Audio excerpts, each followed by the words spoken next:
नमस्कार, मैं हूं श्वेता सिंह और आप देख रहे हैं आज तक। लोकसभा चुनाव में यूपी में बीजेपी के प्रदर्शन के बाद से उत्तर प्रदेश के विमर्श में संघ संगठन और सरकार के रिश्तों पर लगातार चर्चा होती रही। लेकिन जब से लखनऊ में आरएसएस और सीएम के बीच बैठक हुई, कहा जाने लगा है कि सारे गिले शिकवे दूर हो गए हैं। तो क्या वाकई उत्तर प्रदेश में सियासी सीज फायर हो चुका है? जम्मू कश्मीर में विधानसभा चुनाव की तिथियां घोषित हो चुकी हैं।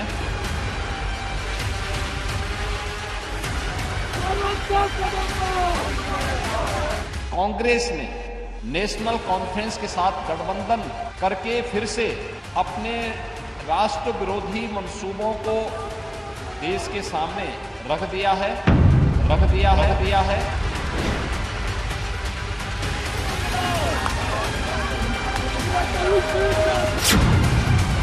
क्या कांग्रेस जम्मू कश्मीर के युवाओं के बदले पाकिस्तान के साथ वार्ता करके फिर से अलगाववादी ताकतों का समर्थन करती है? इस गठबंधन से कांग्रेस का आरक्षण विरोधी चेहरा भी देश के सामने आया है।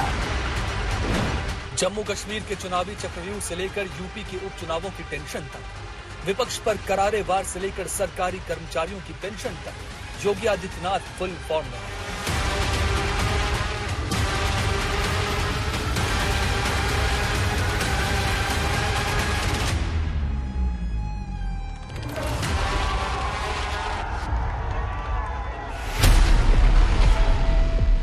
घरेलू मोर्चे पर अदावतों के अंत की तस्वीरों में मुख्यमंत्री की जय जय है।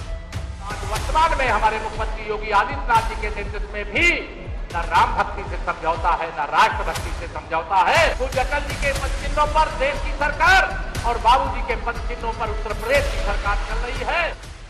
चुनावी मोर्चे पर जुटी बीजेपी में मुख्यमंत्री के दिए मंत्रों का जिक्र है। मिल्कीपुर का चुनाव जीत करके अयोध्या से एक संदेश दिया जा सके कि वास्तविक जो जनादेश है वो भारतीय जनता पार्टी के पक्ष में है और योगी जी का जो उत्तर प्रदेश में कानून का राज है, विरासत और विकास का जो यहाँ पर नारा है, वो भी नारे के साथ सभी कार्यकर्ता मिल्कीपुर के चुनाव में जुटेंगे और चुनाव जीत करके एक दूरगामी संकेत, दूरगामी संदेश मिल्कीपुर के माध्यम से अयोध्या की जनता देने वाली है। बुलडोजर ने गरजने की पुरानी गति फिर पकड़ ली है। सरकार, संघ, संगठन सब कह रहे हैं कि हम साथ हैं।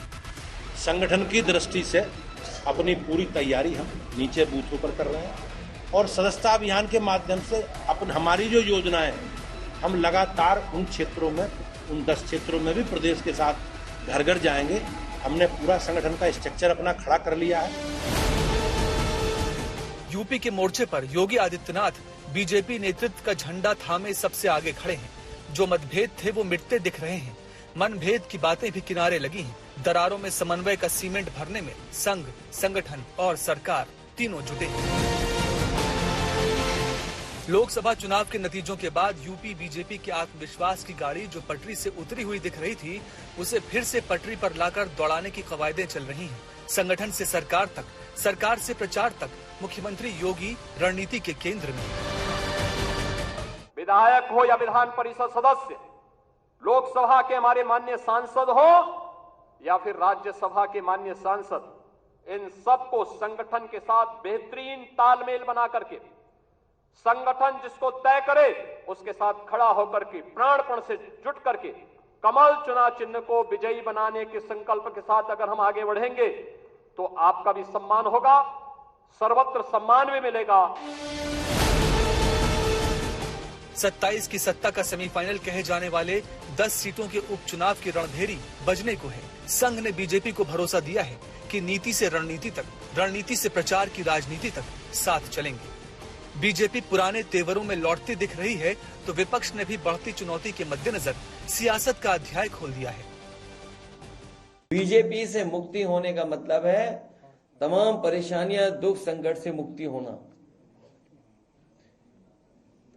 और अब जिस बात को हम सब लोग कहते रहे कि संविधान और आरक्षण पर निगाह है भारतीय जनता पार्टी की, उन्हें जब मौका मिलता है आरक्षण से खिलवाड़ करते हैं। जल्दी ही विधानसभा के आम चुनाव होने वाले हैं तो इन वर्गों के लोग न बीजेपी को माफ करेंगे, न कांग्रेस को, न अन्य पार्टियों को माफ करेंगे, क्योंकि इन्होंने इस बार जो 18वीं लोकसभा के आम चुनाव हुए हैं उसमें इन वर्गों के लोगों के साथ बड़ा विश्वासघात किया, धोखा दिया है। मैं चाहता हूं कि उत्तर प्रदेश में हर वर्ग की इज्जत हो, हर वर्ग की रिस्पेक्ट हो और न्याय सबको मिले, इसलिए मैं यहाँ आया हूँ। यूपी उपचुनाव के युद्ध के लिए तैयार है। चालें चली जा रही हैं, दांव पर दांव है। 10 सीटों के उपचुनावों की अहमियत इस बात से भी समझी जा सकती है कि कभी उपचुनाव न लड़ने वाली बीएसपी भी पहली बार इन चुनावों में ताल ठोक रही है। इम्तिहान 2 लड़कों की दोस्ती का भी होना है और बीजेपी के दमखम का भी। भारतीय जनता पार्टी के सियासी विरोधियों ने योगी आदित्यनाथ को चुनावी मुद्दा तक बनाया। सामने किरदार रखा गया केशव प्रसाद मौर्य का, यानी उत्तर प्रदेश के उप मुख्यमंत्री। ये अटकलें चलती रहीं कि क्या वाकई उत्तर प्रदेश में सब कुछ ठीक ठाक नहीं है, क्या केशव प्रसाद मौर्य और मुख्यमंत्री योगी आदित्यनाथ के बीच अनबन है। कुछ ऐसी घटनाएं भी हुई, कुछ ऐसे बयान भी आए, लेकिन पिछले कुछ दिनों से देखा गया है कि उप मुख्यमंत्री केशव प्रसाद मौर्य मंचों से योगी आदित्यनाथ की जमकर तारीफ कर रहे हैं।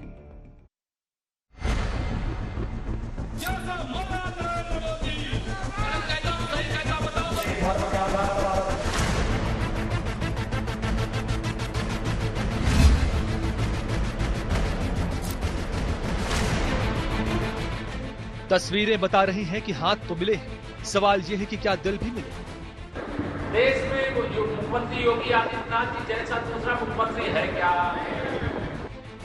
बदला बदला सा नजारा तो नजर आ रहा है, लेकिन क्या दिलों की दूरियां भी दूर हुई हैं?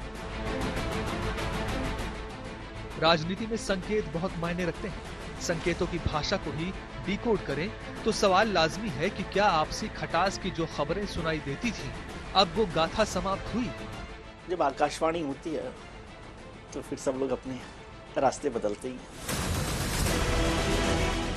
5 कालिदास मार्ग लखनऊ मुख्यमंत्री आवास में 21 अगस्त को क्या हुआ, जिसके बाद यूपी बीजेपी में ऑल इज वेल दिखाई दे रहा है।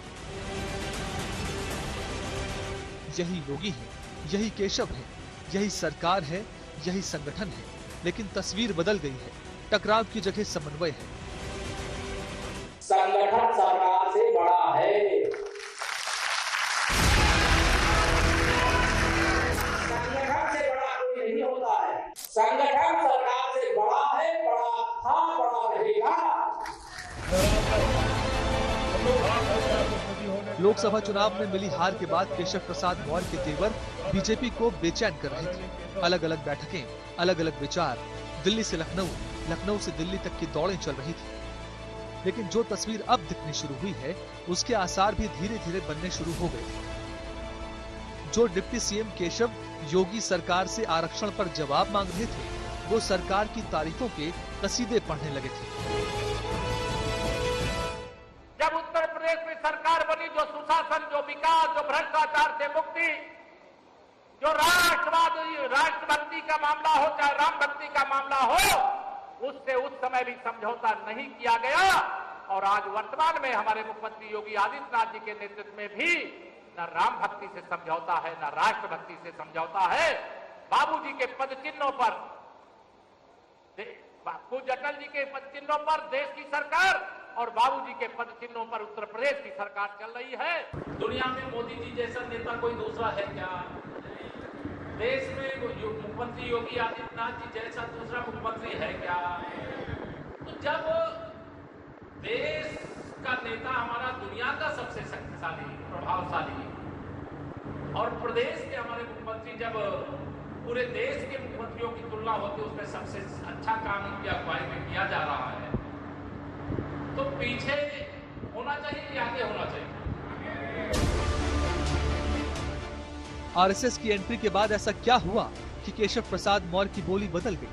क्या टॉप लीडरशिप ने केशव प्रसाद मौर्य को सीजफायर के लिए मजबूर किया है, या फिर ये शांति सिर्फ यूपी में होने वाले उपचुनाव तक है? देखिए, राजनीति में जो लोग रहते हैं उनकी आकांक्षाएं, उनकी एम्बिशंस, इच्छाएं होती हैं, और उनकी लीडरशिप में 2017 का चुनाव हुआ जिसमें भारतीय जनता पार्टी ने एक हिस्टोरिकल विक्ट्री विन हासिल की है। वहाँ पर 320 से ज़्यादा सीटें हासिल की, तो उनको लग रहा था कि उनको चीफ मिनिस्टर बनाया जाएगा। लेकिन उनको चीफ मिनिस्टर नहीं बनाया गया। उसकी एक इच्छा कह लें, नाराजगी कह लें, जो भी थी बात, वो दिखाई दे रही थी। लेकिन जब ये बढ़ गया तो पार्टी हाईकमान और जो उनके सहयोगी हैं संघ RSS, उन लोगों ने बैठकर एक मीटिंग की और उसमें समझाया गया कि भाई हमें योगी जी की लीडरशिप में ही चलना है। जो आप प्रोग्राम करते हैं ना, ऊपर वाला देख रहा है, तो जब ऊपर वाला देख रहा होता है तो नीचे वाले फिर ठीक रास्ते पर चलते हैं। बदलाव विपक्ष को भी नजर आ रहा है और विपक्ष इसी बदलाव को लेकर बीजेपी पर तंज भी कस रहा है। बीजेपी में दिखते समन्वय को उपचुनावों की मजबूरी से जोड़ रहा है। इसके पीछे पूरी तरीके से मैं इतना ही कहना चाहूँगा, सब राजनीतिक फायदा लेने का केवल और केवल ये सब कारण है। क्योंकि जहाँ तक मैं जानता हूँ कि केशव मौर्य जी जो चुनाव हारे, उसमें किसकी भूमिका थी, क्या थी, पूरी तरीके से वो जो है पूरी तरीके से केशव मौर्य उससे बहुत ज़्यादा परेशान थे। ये केवल और केवल लोकसभा चुनाव का डर है। लोकसभा में जो बुरी तरीके से लोग हारे हैं, अभी आप सामने उपचुनाव हो रहा है। ये सब खेल उपचुनाव तक का है। उपचुनाव के लिए कैसे हम सीटें अपनी बचा ले जाएं, कैसे हम जीत लें, ये योगी जी की तारीफ करेंगे, योगी जी इनकी तारीफ करेंगे, फिर देखिएगा विधानसभा के दौरान ये सारी चीजें अलग अलग हो जाएंगी। कृपा पात्र मुख्यमंत्री हारे हुए उप मुख्यमंत्री हैं, हारे हुए उप मुख्यमंत्री हैं। अभी कौशाम्बी जो इनका इलाका माना जाता है, वहां से लोकसभा का प्रदर्शन बहुत ही बुरा रहा। बाकी पूरे प्रदेश में घूमते रहे हैं, तो कृपा पात्र में कहूँ यही माना जाएगा, जिसका जनाधार न हो वो किसी की कृपा पर ही जीता है। कल तक संगठन उनके लिए प्राथमिकता थी, कल तक तो वो अपने विचार रख रहे थे अलग। अब दिल्ली ने क्या चूड़ी टाइट की है या उनका हृदय परिवर्तन हुआ है, क्या हुआ है, इस पर तो वो बताएं। ये तो बीजेपी का अंदरूनी मामला, इस पर मैं क्या टिप्पणी कर सकता हूँ। लेकिन उन्होंने सबसे बढ़िया मुख्यमंत्री बता के ये साबित कर दिया कि या तो कल वो गलत थे या आज गलत थे।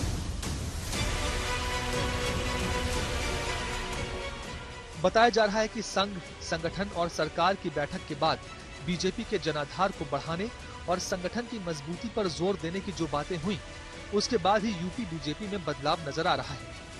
सामने 2027 विधानसभा चुनाव के सेमीफाइनल समझे जाने वाले 10 सीटों के उपचुनाव हैं और दांव पर बीजेपी सहित योगी आदित्यनाथ और केशव प्रसाद मौर्य की व्यक्तिगत साख लगी हुई है। अयोध्या के मिल्कीपुर और अंबेडकर नगर की कटेहरी सीट की जिम्मेदारी खुद मुख्यमंत्री योगी ने अपने हाथ में ली है। मतलब 2027 से पहले योगी ने सबसे बड़ी चुनौती से गुजरने का टास्क अपने हाथ में लिया है। डिप्टी सीएम केशव प्रसाद मौर्य के जिम्मे फूलपुर और मंझवा सीट है। उप मुख्यमंत्री ब्रजेश पाठक को सीसामऊ और करहल की सीट जिताने का जिम्मा सौंपा गया है, जबकि बीजेपी प्रदेश अध्यक्ष भूपेंद्र चौधरी को मीरापुर और कुंदर की विधानसभा सीट पर अपनी ताकत दिखानी होगी। बड़ी बात यह है कि उपचुनाव में सबसे बड़ी परीक्षा अगर योगी आदित्यनाथ के नेतृत्व की है तो केशव प्रसाद मौर्य की भी है। केशव प्रसाद मौर्य विधानसभा चुनाव हार गए थे, लोकसभा में अपने गृह जनपद में बीजेपी को जीत दिलाने में नाकाम रहे।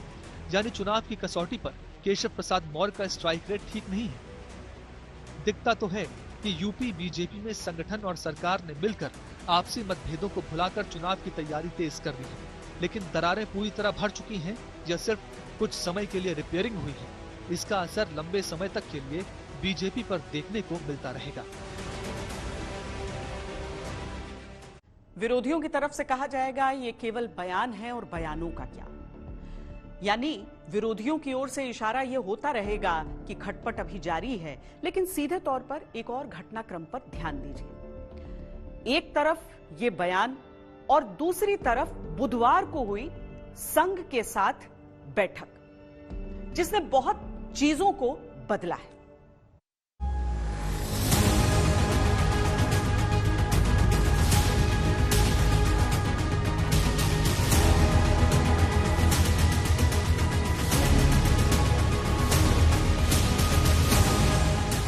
संगठन जिसको तय करे उसके साथ खड़ा होकर के प्राणपण से जुट करके कमल चुनाव चिन्ह को विजयी बनाने के संकल्प के साथ अगर हम आगे बढ़ेंगे तो आपका भी सम्मान होगा, सर्वत्र सम्मान भी मिलेगा।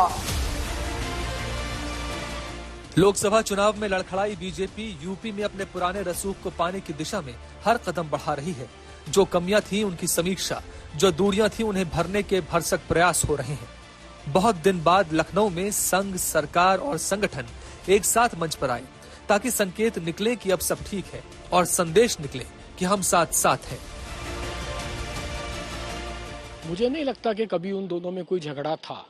देखिए, जब परिवार बड़ा होता है तो परिवार बड़ा होने में जो लोग संयुक्त परिवार में रहते हैं, ज्वाइंट फैमिली में रहते हैं, उनको ये बात अच्छे से समझ में आती है कि कुछ विषयों पर मतभेद कभी कभी हो जाता है।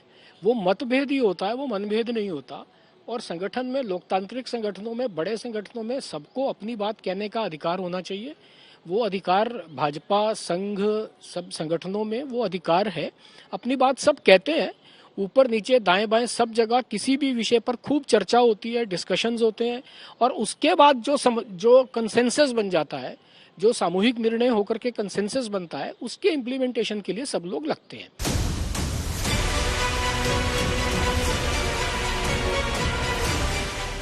लोकसभा चुनाव के नतीजों के बाद आपसी कलह और विवादों की जो पटकथा लिखी जानी शुरू हुई थी, उसका महत्वपूर्ण अध्याय 21 अगस्त को मुख्यमंत्री आवास में लिखा गया। 21 अगस्त को सीएम आवास पर अहम बैठक हुई। बैठक में सीएम योगी, दोनों डिप्टी सीएम, प्रदेश अध्यक्ष भूपेंद्र चौधरी और संगठन महामंत्री धर्मपाल सैनी के साथ साथ आरएसएस के सह कार्यवाह अरुण कुमार मौजूद थे। ये मीटिंग बेहद अहम थी। आरएसएस की बड़ी बैठक सितंबर के पहले सप्ताह में केरल में होने वाली है, लेकिन उसके पहले आरएसएस ने यूपी के लखनऊ में बैठक को तरजीह दी। केरल बैठक में यूपी मीटिंग की समीक्षा होगी। लखनऊ मीटिंग में संगठन और सरकार के सभी लोगों को आपसी मतभेद भुलाकर पार्टी की विचारधारा के साथ चलने को कहा गया। चर्चा के दौरान बेवजह की बयानबाजी से बचने और सभी को साथ लेकर चलने की नसीहत दी गई। बड़ी बात यह है कि बैठक में तय हुआ कि यूपी के उपचुनाव में आरएसएस भी बीजेपी संगठन के साथ सक्रिय रहेगा। आरएसएस की तरफ से दूसरे दलों से बीजेपी में आने वाले नेताओं के चलते पुराने नेताओं की नाराजगी को दूर करने को भी कहा गया। मुझे लगता है कि संघ और सरकार में जो समन्वय है वो पहले की ही तरह है, और पिछले दिनों में आपने भी दिखाया है और बाकी सब जगहों पर भी अभी फोकस में आया है। नहीं तो संघ में, सरकार में और भाजपा के संगठन में जो समन्वय है वो एक सतत चलने वाली प्रक्रिया है, लगातार चलती है। संघ ने एक अनसेड नियम सा है कि 6 महीने में एक बार सरकार, संगठन, संघ के जो संगठन, अनुसांगिक संगठन, उन सब की एक समन्वय बैठक होती ही है, जिसमें ग्राउंड का फीडबैक, नोट्स एक्सचेंज करना, ये सब काम होता है। यूपी बीजेपी के मामले में ये पहली बार नहीं है जब आरएसएस को दखल देना पड़ा। इसके पहले 2022 में भी ऐसी ही स्थिति बनी थी, वो भी यूपी विधानसभा चुनाव से पहले। उत्तर प्रदेश में 2022 के चुनाव में कुल 9 महीने बचे थे। ऐसे में लखनऊ से दिल्ली तक बीजेपी और आरएसएस नेताओं के बीच कई दौर की मुलाकातें हुई। एक वक्त तो तय हो गया था कि योगी आदित्यनाथ को मुख्यमंत्री के पद से हटा दिया जाएगा। इससे पहले योगी आदित्यनाथ के नेतृत्व में कोई बदलाव किया जाता, उससे पहले ही बीजेपी के आलाकमान को आभास हो गया कि अगर चलती सरकार में योगी को हटाया गया तो पार्टी को नुकसान उठाना पड़ेगा। 2022 के चुनाव से पहले साल 2021 में तब योगी आदित्यनाथ को हटाने के पीछे जिस दावे पर सबसे ज्यादा चर्चा होती रही, वो डिप्टी सीएम केशव प्रसाद मौर्य से मतभेद को लेकर थे। 2022 के विधानसभा चुनाव से पहले केशव प्रसाद मौर्य यूपी में अगले मुख्यमंत्री के सवाल पर फैसला दिल्ली से होने की बात सार्वजनिक रूप से कहते भी थे। केशव प्रसाद मौर्य के अनुसार 2022 में भाजपा का चेहरा कौन होगा? ये केशव प्रसाद तय करते हैं क्या? चेहरा कौन होगा 2022 में? देखिए, एक सेकंड, ये सवाल देखिए, मैं जो सवाल का जवाब दिल्ली के में हमारा राष्ट्रीय नेतृत्व है उनको देना है। आप उप मुख्यमंत्री उत्तर प्रदेश से आप बात कर रहे हो तो सवाल ही गलत कर रहे हो। आमतौर पर यदि आप संघ को, आरएसएस के कामकाज के तरीके को देखेंगे तो वो डे टू डे जो पॉलिटिकल एक्टिविटीज होती हैं उसके सहयोगी संगठनों में, उसमें इंटरफियर नहीं करता है। खासतौर से भारतीय जनता पार्टी को समझता है कि भारतीय जनता पार्टी एक बड़ा पॉलिटिकल ऑर्गेनाइजेशन है और वहाँ पे डे टू डे एक्सरसाइज में इंटरफियर नहीं करना चाहिए। लेकिन जब पानी सर से गुजरने लगे कि इससे संगठन का नुकसान हो, इसमें व्यक्ति की बात नहीं है, लगे कि संगठन का नुकसान हो रहा है, बीजेपी का नुकसान हो रहा है, विचारधारा का कोई नुकसान हो रहा है, 2024 के लोकसभा चुनावों में जिस तरह से नुकसान हुआ, तो और उसके बाद भी स्थितियां नहीं सुधरी बल्कि खराब हुई। यदि उसका फॉल आउट देखें इलेक्शन रिजल्ट्स का, तो उसके बाद ज़्यादा नाराजगी और ज़्यादा विरोध दिखाई दिया, तो संघ को इंटरफियर करना पड़ा। 2024 के लोकसभा चुनाव में विपक्ष ने एक बार फिर योगी और केशव के बीच की दूरी को भांपते हुए अपना चुनावी हथियार चला था, जिसमें योगी को हटाने का मुद्दा छेड़ दिया गया। योगी आदित्यनाथ, अगर ये चुनाव जीत गए, मेरे से लिखवा लो, 2 महीने के अंदर उत्तर प्रदेश का मुख्यमंत्री बदल देंगे ये लोग। योगी आदित्यनाथ की राजनीति खत्म करेंगे, उनको भी निपटा देंगे ये लोग। यही तानाशाही है दोस्तों। 1 नेशन 1 लीडर ये चाहते हैं, एक ही तानाशाह इस देश के अंदर बचेगा, एक ही तानाशाह इस देश के अंदर बचेगा।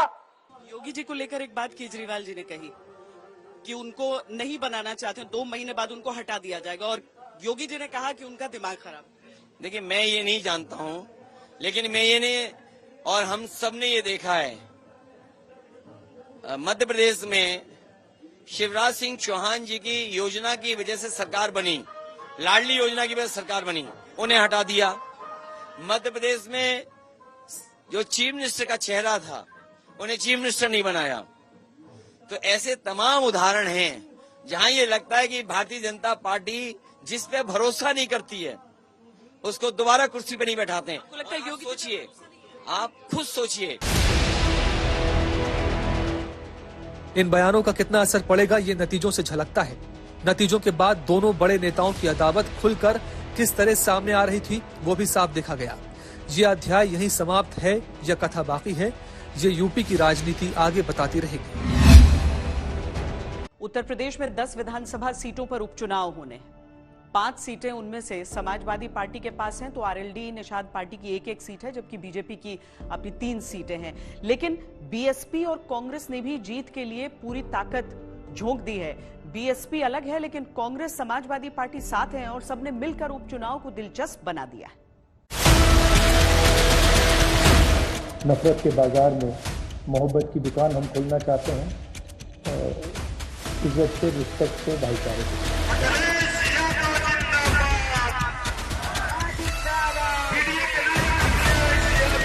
जब तक बीजेपी से मुक्ति नहीं होगी, तब तक न गरीबी की मुक्ति होगी, न कहीं भ्रष्टाचार से मुक्ति होगी।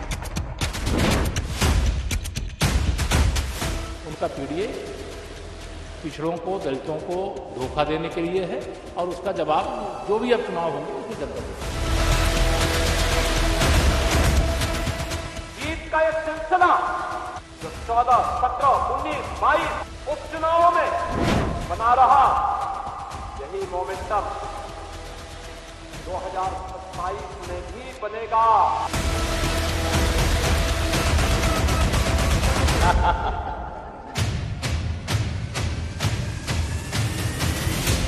उत्तर प्रदेश में 10 सीटों के लिए उपचुनाव है। पहली बार ऐसा हो रहा है कि उत्तर प्रदेश के उपचुनाव राष्ट्रीय पार्टियों के लिए नाक का सवाल बन चुके हैं।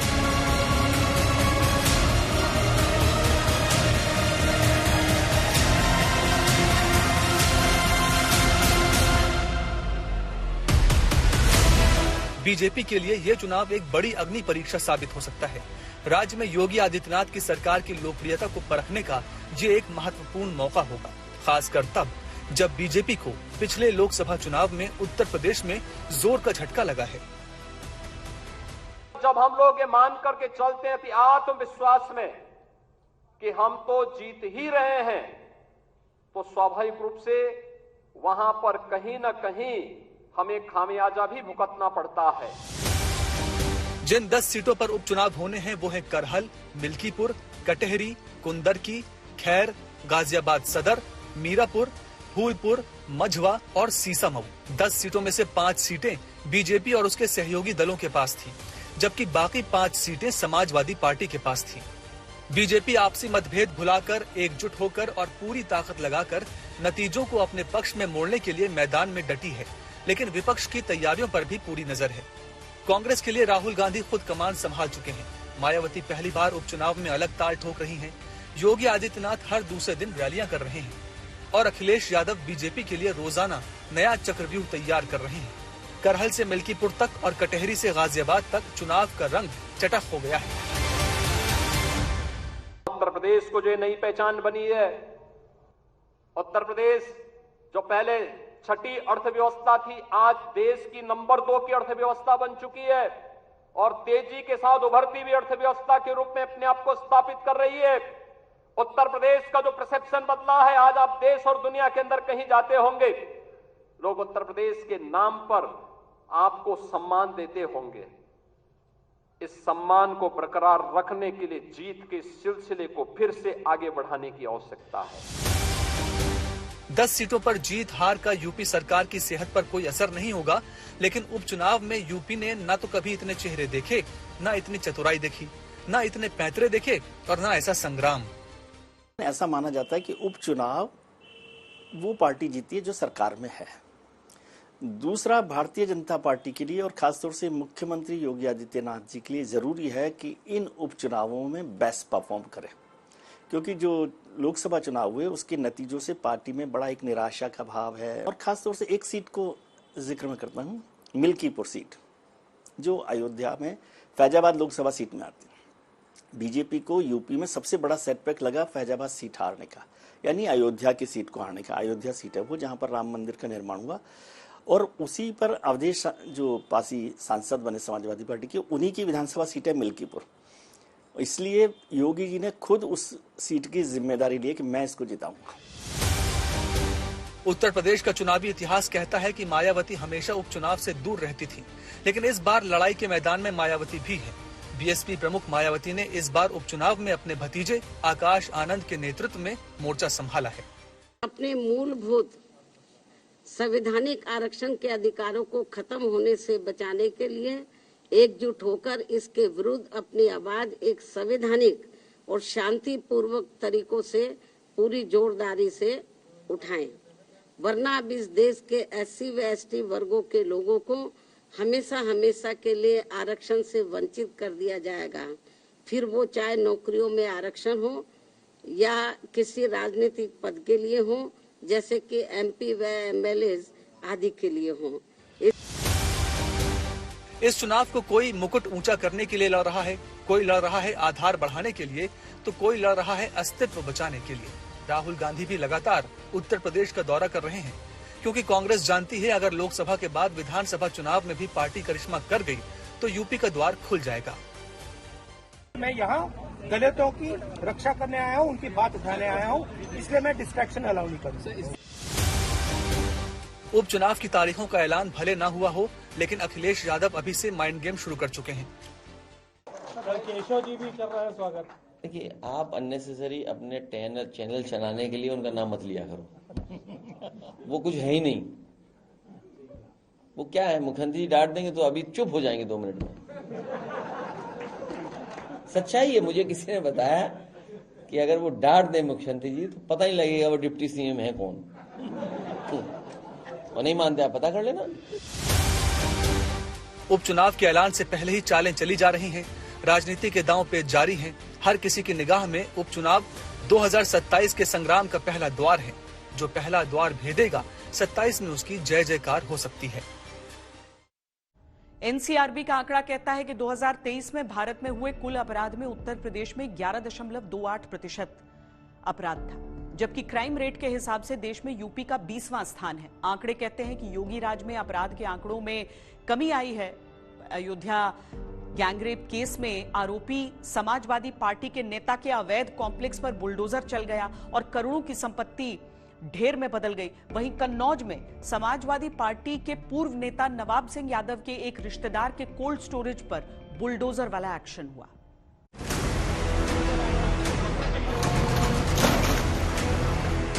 बेटी की सुरक्षा के साथ कोई खिलवाड़ करेगा तो अपने चौराहे पर उसका इंतजार कोई अपराध ही करना होगा। क्या कर सकता है, कितना नुकसान पहुंचा सकता है। अगर आप कोई दुष्कर्म जैसी घटना में इन्वॉल्व होते हैं तो उसका नजारा आपके सामने है। उन अपराधियों के मंसूबे भी ध्वस्त हो रहे हैं जो कभी भी बेटियों को उस नजर से देखने की कोशिश करते। शॉपिंग कॉम्प्लेक्स ने न सिर्फ तालाब की जमीन को पाटा बल्कि ग्राम समाज की जमीन को भी कब्जा करने के बाद मोहिद अहमद ने ये शॉपिंग कॉम्प्लेक्स बनाया। विवादों और सवालों के बावजूद बुलडोजर के दम पर अपराध पर लगाम लगाने की कोशिशें फिर जारी हैं। भी सुरक्षित रहेगी और व्यापारी का सम्मान भी होगा। कोई उस पर आंच नहीं आने दी जाएगी, कोई आंच नहीं आने दी जाएगी। और मैंने जो पहले भी कहा था कि बेटी की सुरक्षा के साथ कोई खिलवाड़ करेगा तो अगले चौराहे पर उसका इंतजार कोई यमराज ही करना होगा, उसके अलावा कोई उसका दूसरा चारा नहीं होगा। बुलडोजर फिर चर्चाओं में, राजनीतिक गलियारों में बुलडोजर की गर्जना फिर गूंज रही है। 3 अगस्त को अयोध्या में रेप के मामले में आरोपी के बेकरी शॉप पर बुलडोजर चल गया।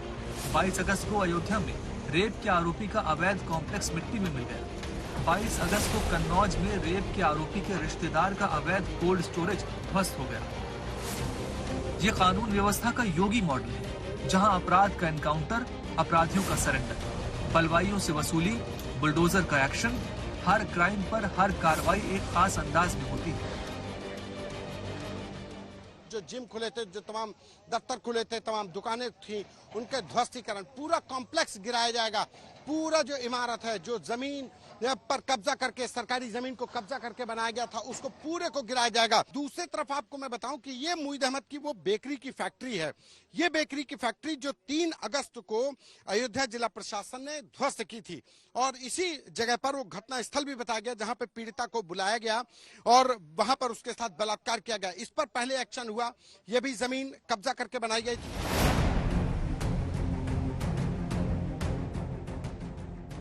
योगी ऐसे मुख्यमंत्री हैं जिनकी पहचान ही लॉ ऑर्डर से जुड़ गई। प्रशंसक उन्हें बाबा बुलडोजर कहते हैं और आलोचक उनकी कार्रवाई में पक्षपात देखते हैं, लेकिन बुलडोजर कोई नजरअंदाज नहीं कर पाता। ये बहुत दुर्भाग्यपूर्ण घटना है और देश के अंदर ये जो बुलडोजर संस्कृति पनप रही है, ये देश के कानून को रौंदने का काम कर रही है। सुप्रीम कोर्ट को सुमोटो संज्ञान लेना चाहिए और इसको देखना चाहिए कि किस प्रकार न अदालत, न पेशी और सीधे कार्रवाई। हाल ही में अयोध्या में एक गैंगरेप के आरोपी मोहित खान, जो समाजवादी पार्टी का करीबी नेता है, उसके खिलाफ अवैध संपत्तियों पर बुलडोजर चला तो यूपी की राजनीति में भूचाल आ गया। भारतीय जनता पार्टी षड्यंत्र करना चाहती है चुनाव से पहले, और उनका लक्ष्य पहले दिन से रहा है कि समाजवादियों को कैसे बदनाम किया जाए और खास कर के मुसलमानों को लेकर के उनकी जो सोच है वो अनडेमोक्रेटिक है। अयोध्या में मोइन खान जो समाजवादी पार्टी का नेता है, अयोध्या के सांसद की टीम का सदस्य है, 12 वर्षीय एक नाबालिग बच्ची के साथ दुष्कर्म का कृत्य में शामिल पाया गया है। अयोध्या के भदरसा में हुए गैंग रेप केस का मुख्य आरोपी मोहित खान है। मोहित खान का संबंध समाजवादी पार्टी से है। आरोप है कि अपने रसूख के बल पर अयोध्या में करोड़ों की संपत्ति बना ली है। बुलडोजर की कार्रवाई को 2 तरह से देखा जा सकता है। मैं उसको पॉजिटिव तरीके से ये देखता हूँ कि सरकार रुआब और इंकलाब से चलती है कि आपका इंकलाब है, रुआब है, तो डर पैदा होता है, दहशत पैदा होती है। वो एक डेटरेंट के तौर पे काम में आती है कि इसके घर पर, इस अपराधी के घर पर बुलडोजर चली है तो दूसरे अपराधी को थोड़ा सा डर लगेगा और वो उसमें बचने की कोशिश करेगा। लेकिन एक नेगेटिव पॉइंट भी है इसका, क्योंकि देश में कानून व्यवस्था है, तो अपराधी कोई भी हो, हत्यारा भी हो, तो उसको सजा कोर्ट देगी। और मैं समझता हूं कि सरकारों को रुआब की बात तो ठीक है, लेकिन कानून के रास्ते से चलना चाहिए और कानून जो न्याय दे उस पर जाना चाहिए। समाजवादी पार्टी के नेता मोहित खान के अलावा कन्नौज में नाबालिग से रेप मामले में गिरफ्तार समाजवादी पार्टी के एक और नेता नवाब सिंह यादव की अवैध संपत्ति पर भी शिकंजा कसा जा रहा है। बुलडोजर यूपी में राजनीति का ट्रेडमार्क बन चुका है। राज्य में इसकी एंट्री 4 जुलाई 2020 को हुई। गैंगस्टर विकास दुबे की अवैध संपत्तियों और घर को बुलडोजर से गिरा दिया गया। विकास के बाद माफिया अतीक अहमद, मुख्तार अंसारी, विजय मिश्रा समेत कई गैंगस्टर की अवैध संपत्तियों पर बुलडोजर चला। पिछले 4 सालों में 3,700 करोड़ से ज्यादा की अवैध संपत्ति पर बुलडोजर चला है। बुलडोजर के जरिए 66,575 हेक्टेयर से अधिक जमीन अवैध कब्जे से छुड़ाई गई। कैसे वहां पर वहां की बेटी के साथ किस प्रकार का व्यवहार कर रहा है,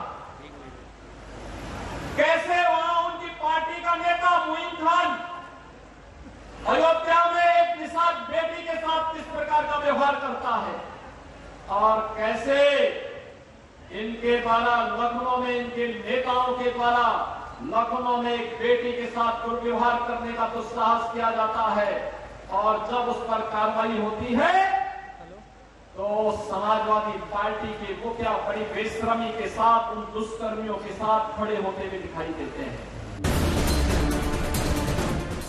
योगी सरकार बुलडोजर को अपराध और अपराधियों के खिलाफ चलाने का दावा करती है, लेकिन विपक्ष इसके इस्तेमाल को राजनीतिक कारणों से जोड़ता है।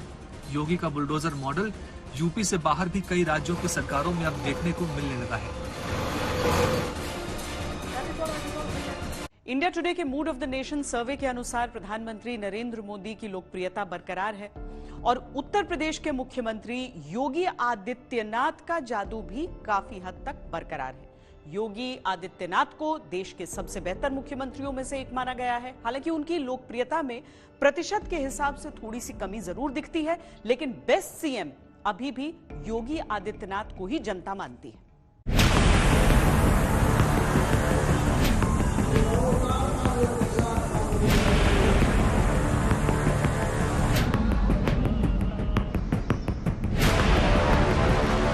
चलती हुई किसी बेटी के साथ अगर किसी ने छेड़छाड़ करके उसकी सुरक्षा में सेंध लगाने का कार्य किया तो अगले चौराहे पर उस सोहबे का इंतजार यमराज कर रहा होगा।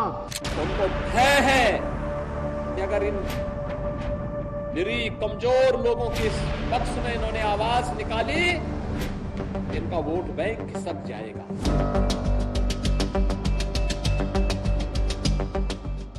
योगी महाराज जी, बुलडोजर बाबा के नामों से राजनीति में अपनी अलग पहचान बनाने वाले योगी आदित्यनाथ ने खुद को अपने काम के दम पर भारत के सबसे लोकप्रिय राजनीतिक शख्सियतों में से एक के रूप में स्थापित किया है।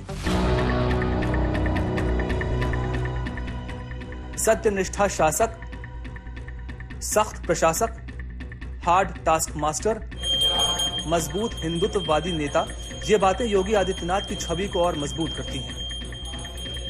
हालांकि लोकप्रियता में कुछ गिरावट के बावजूद उत्तर प्रदेश के मुख्यमंत्री इंडिया टुडे के सर्वेक्षण मूड ऑफ द नेशन में पहले नंबर पर हैं। देश के सबसे बड़े राज्य उत्तर प्रदेश के मुख्यमंत्री योगी आदित्यनाथ, जिन्होंने इस सर्वे में सबसे लोकप्रिय मुख्यमंत्री के रूप में पहला स्थान हासिल किया है। योगी जी को मैं समझता हूँ जैसा उनका कामकाज का तरीका है, उससे उनके लोकप्रिय होने में कोई बहुत मुश्किल नहीं होनी चाहिए। 2 चीजें उनकी यूएसपी है। एक यूएसपी है हिंदुत्व का चेहरा, और हिंदुत्व के चेहरे में वो ढील ढाल नहीं करते। अगस्त 2024 में 33.2% लोगों ने उन्हें सबसे अच्छा मुख्यमंत्री माना है। हालांकि फरवरी 2024 में यह आंकड़ा 46.3% था और अगस्त 2023 में 43%, यानी उनके समर्थन में थोड़ी गिरावट आई है, लेकिन वो अभी भी नंबर 1 है। दूसरे स्थान पर हैं दिल्ली के मुख्यमंत्री अरविंद केजरीवाल, लेकिन उनके समर्थन में भी गिरावट दर्ज की गई है। अगस्त 2024 में 13.8% लोगों ने उन्हें सबसे अच्छा मुख्यमंत्री माना, जबकि फरवरी 2024 में यह आंकड़ा 19.6% था। वहीं पश्चिम बंगाल की मुख्यमंत्री ममता बनर्जी इस लिस्ट में तीसरे स्थान पर हैं। कोलकाता कांड के बाद भी उनकी लोकप्रियता थोड़ी बढ़ी है और उन्हें 9.1% लोगों का समर्थन मिला है। इंडिया टुडे के मूड ऑफ द नेशन सर्वे में योगी आदित्यनाथ को भारत के प्रमुख नेताओं में से एक के रूप में देखा गया है। सर्वे के अनुसार प्रधानमंत्री पद के लिए संभावित दावेदारों में योगी आदित्यनाथ का नाम प्रमुखता से उभर कर सामने आया है। ये दर्शाता है कि राष्ट्रीय स्तर पर भी उनका राजनीतिक प्रभाव कितना बढ़ा है। उनके समर्थक उन्हें न केवल उत्तर प्रदेश में बल्कि पूरे देश में बीजेपी का एक प्रभावशाली और करिश्माई चेहरा मानते हैं।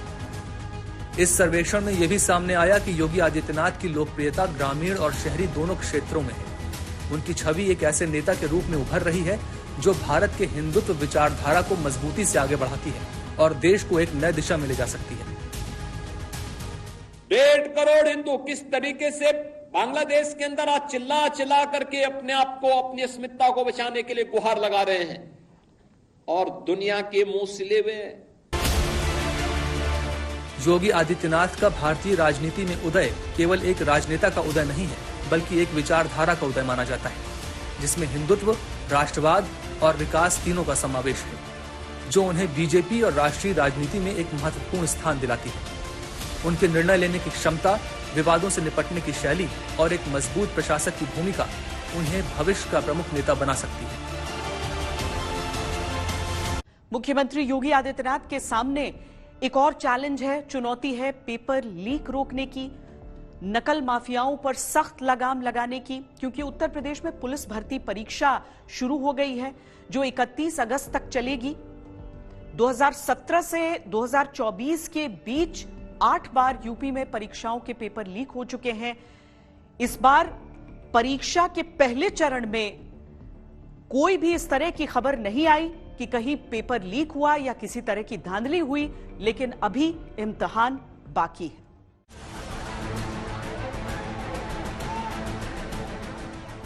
जब पता पड़ा लीक हो गया पेपर तो बहुत दुख हुआ। ये तो मन किया था कि क्या मतलब सरकार ऐसी है, क्या करवा रही है, पेपर सही से नहीं हो रहे हैं।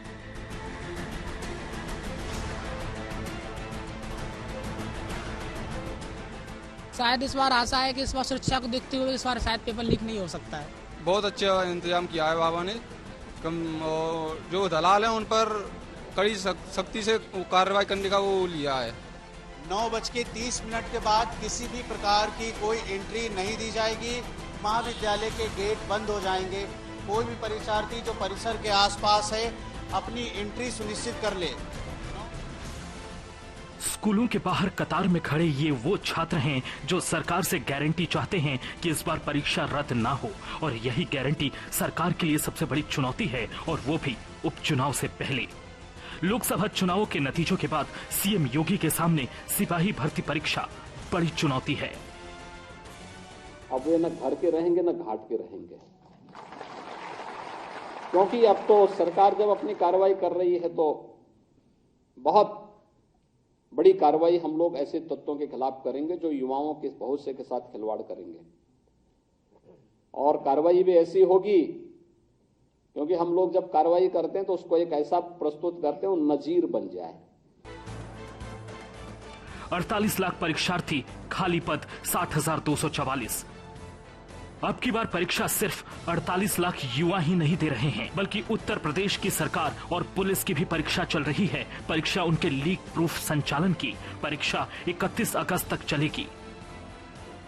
उम्मीद है कि अब ऐसा ना हो, बच्चों के भविष्य के साथ खिलवाड़ ना हो। वो मेहनत करते हैं तो पेपर बार बार लीक हो जाता है, इसीलिए जो भी हो पेपर अगर सही हो रहा है तो इसको कैंसिल ना करे लोग, क्योंकि इससे बहुत ज्यादा स्टूडेंट लोगों को परेशानी होता है। सरकार ने इस बार सब कुछ फिट रहे इसके लिए पूरी जी जान लगा दी है। ऐसा अब तक किसी परीक्षा में नहीं देखा गया। परीक्षार्थियों के अलावा भीड़ ना जुटे इसलिए परीक्षा केंद्रों के 200 मीटर के दायरे से लोगों को दूर रहने को कहा जा रहा है। 1174 सेंटर पर परीक्षा चल रही है, जिनमें 16,514 कमरों में एग्जाम हो रहे हैं और कुल 17,000 सीसीटीवी कैमरे लगाए गए हैं। यानी हर परीक्षा केंद्र के हर कमरे पर सीसीटीवी कैमरे से नजर रखी जा रही है। कलावा राखी तक को पुलिस ने सेंटर में एंट्री से पहले उतरवा दिया। हमने स्वयं यहाँ केंद्रों पर जाके व्यवस्थाओं का जायजा लिया है। परीक्षा बहुत ही शुचितापूर्ण तरीके से और सुचारू रूप से चल रही है। भर्ती बोर्ड ने तथा शासन ने तथा पुलिस मुख्यालय की जो अपेक्षाएं थी उस हिसाब से सीसीटीवी इत्यादि वर्क कर रहे हैं। पिछली बार प्रश्न पत्र के ट्रांसपोर्टेशन से जुड़े कर्मचारियों के मिलीभगत से पेपर लीक हुआ था। स्ट्रॉन्ग बॉक्स को तोड़कर पेपर निकाल लिया गया था, लेकिन इस बार ऐसा ना हो, योगी सरकार ने इसके लिए सघन तैयारी कर रखी है। सरकारी या सिर्फ अनुदानित विद्यालयों को ही परीक्षा केंद्र बनाया गया है, यानी किसी भी प्राइवेट स्कूल को सेंटर नहीं बनाया गया है। जहां प्रश्न पत्र रखा जाता है और फिर बाकी सेंटर तक पहुंचता है, वहां इस बार सेक्टर मजिस्ट्रेट की निगरानी है। लोकसभा चुनावों के दौरान विपक्ष ने यूपी सरकार को पेपर लीक मुद्दे पर जमकर घेरा था। युवाओं के बीच भी इसका गुस्सा खूब देखने को मिला था। माना जाता है कि इसका असर भी बीजेपी के नतीजों पर पड़ा। दुनिया के सबसे तरक्की के रास्ते पे ले जाने की बात कर रहे हो, वहाँ पेपर लीक हो रहा हो। आप पेपर लीक जानबूझकर करा रहे हो जिससे नौजवानों को नौकरी और उनका आरक्षण उनको न मिल जाए। पुराना इतिहास उठा करके देखिए, बीजेपी की सरकारों में कई बार पेपर लीक हुए हैं। बीजेपी को तलाश है उस संजीवनी की जो लोकसभा चुनाव के नतीजों के बाद उपजी चुनौतियों से पार्टी को उबार दे। और अगर परीक्षा निर्विघ्न संपन्न होती है तो बीजेपी के लिए ये एक कामयाबी होगी और विपक्ष के हाथ से जाएगा एक मुद्दा। हमारी इस पेशकश में अभी के लिए इतना ही। देश और दुनिया की बाकी खबरों के लिए आप देखते रहिए आज तक।